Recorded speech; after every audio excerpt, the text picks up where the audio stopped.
Pozdrav ljudi, dobrodošli u novi video nakon malo dužeg vremena. To malo duže vrijeme je nekih godinu dana, ali nema veze.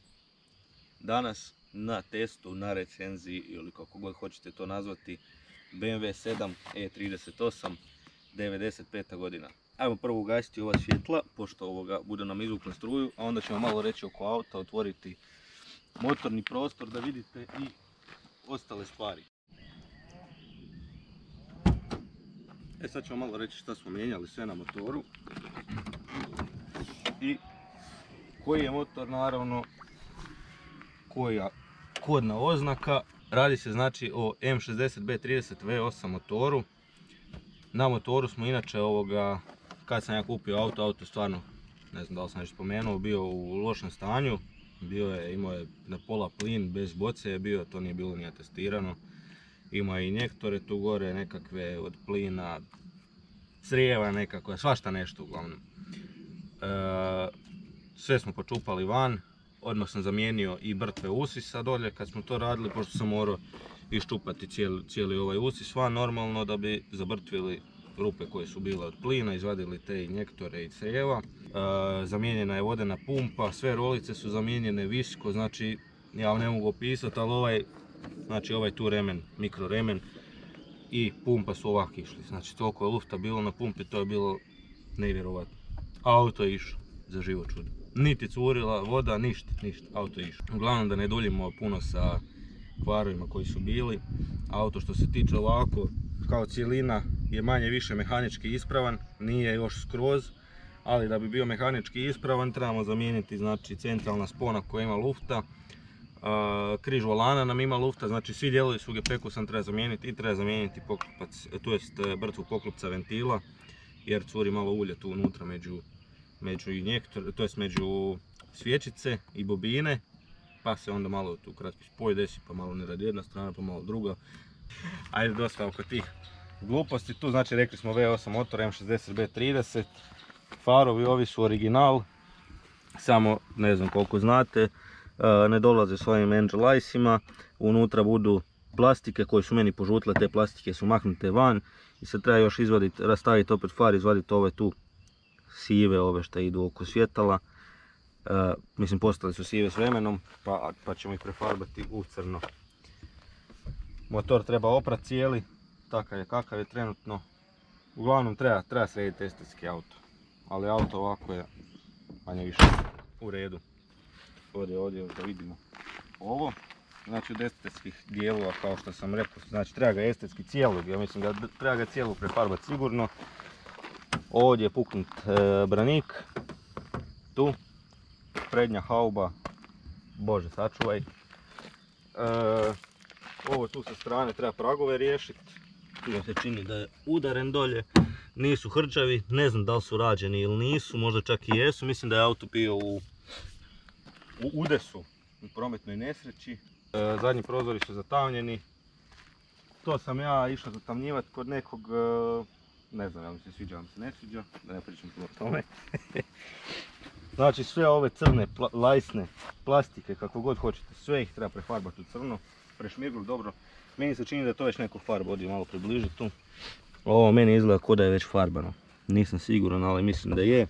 Loše prefarbano, bože sačuvaj. Zadnji farovi, ne znam da li ćemo ih polirati ili ćemo uzeti nove koji, mislim da se oni ne daju ispolirati, ovo je baš tu puknuto. Ovako od ove sam možda još zadnji amortizeri koji su reparirani navodno, ali su malo lošiji svejedno. Drže, ne skaču, ali kao da je auto malo niži iza nego naprijed. Ali to je moguće zbog toga što su naprijed promijenjeni amortizeri, to je sigurno, radi toga naprijed su novi, iza su stari. Ovdje ovaj prag sigurno treba raditi, to je rekao prošli vlasnik da je on nasjeo na rizol valjda. Iako to ne izgleda kao nasjedanje na rizol, meni to izgleda kao da je odavdje poguran, s obzirom da je ovdje niti nema plastike iznutra. Znači ovdje dođe ova plastika, jel tu je nema. Ovdje farbano nešto, opet ova plastika isto farbana u crno, bože sačuvaj. Ovdje jedan šeraf ušerafljen, bože sačuvaj. I tako. Ima za raditi na autu. Prednja šajba, nisam siguran.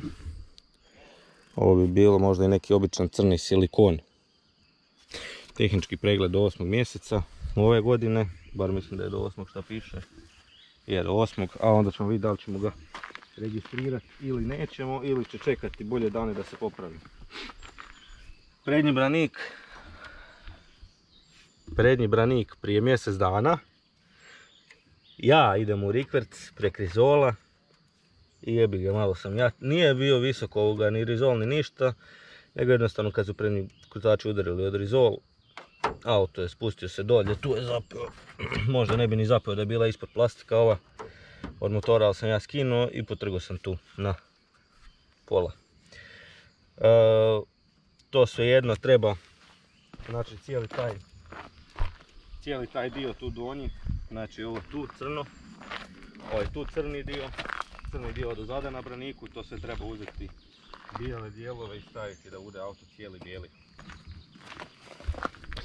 Znači interijer u užasno ogavnoj boji. To je neka šargopirgasta, šansi nije šargopirgasta, ali je to neka, pa ne znam, niti je plava, niti je siva. Bože sačuvaj. Plave lajsne, to sam ja radio jer ja ne volim drvo. Treba još ovo tu pretapecirati. Ja drvo to u autima ne volim nikako. Ajde da se sjednemo. Full električni sicevi. Ovi bi trebali imati grijanje. To isto prošli vlasnik rekao da je on stavio te siceve. Jer imali su crna tkanina je bila, znači sve od zada i naprijed. Nažalost stavio je ove koji nemaju veze s vezom. Izgleda baš ružno. Ovdje je bila multimedija, ali sam ja maknuo jer nije pasala multimedija, tako da sam tražio ovaj dio drugi koji ide u original. Pa vidjet ćemo da li će doći to original ili će doći neka multimedija nakon nekog vremena. Automatski mijenjač ZF-ov 5 brzina, mislim da je 5 HP 18, nisam siguran. Ova tu tipkica je meni ispala pa sam ja vraćao, onda sam je na kraju usisao sa usisavačem zadnji put. To je ostala ta gore jer treba raskopati to da bi se vratilo.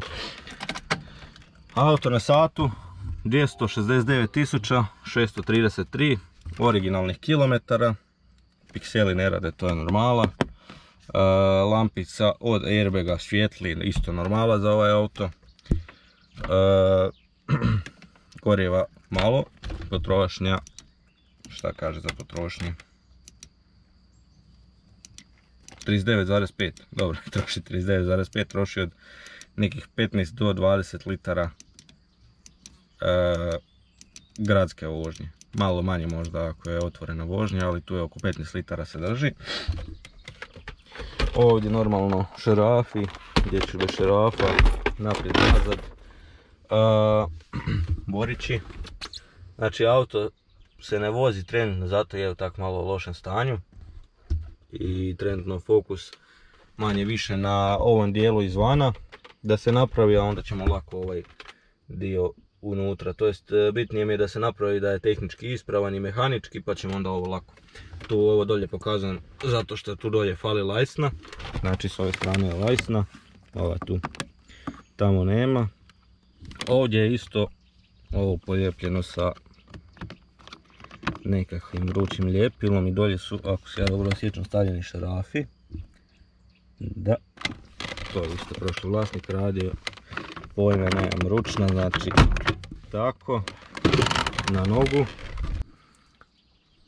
I interijer, to je interijer manje više, to je to, nema šta. Crno nebo, to smo isto žena i ja radili. Ovo je sve prefarbano, nije ništa ostalo sivo. Evo tu malo je gore ostalo sivo kad se spusti, to je jedina stvar. Ovo tu se počelo odljepljivati. Ili je bilo odljepljeno, ne mogu se sjetiti jer ovo nije bila tkanina za auto. Nego već prva tkanina koju smo uspjeli utrefiti zato što je prošlo nebo bilo tu do siceva skroz dolje skoro. Znači full električni sicevi, naprijed, nazad. Imamo gore dolje ovo isto električno. Eto. Pravi 270.000 km, znam da jesu zato što auto nije vožen jedno 10 godina, nije uopće bio registriran. Znači nije rekla kazala, stvarno je 270.000 km. I ajde još malo da vidimo ovoga kako auto radi, da se provozamo i da vidite još malo s nama. Ajmo.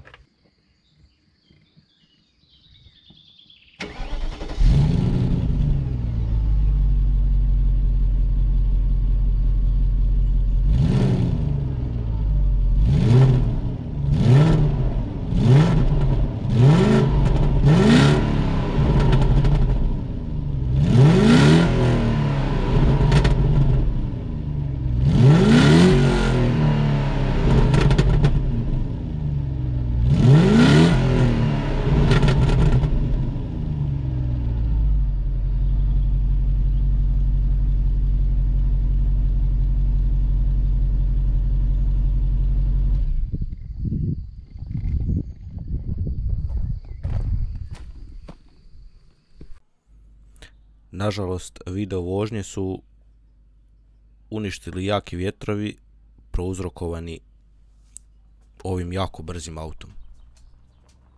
Pa sam vam ostavio tu nekakve isječke.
Eto ga, to bi vam bilo to što se tiče sedmice. Vidjeli ste malo vožnje. Uskoro na recenziji ovaj X5 ovdje. I naravno, ako budemo nešto radili, a radit će se puno toga na sedmici, budemo vas obavještavao i snimao videe naravno. Vidimo se, pozdrav!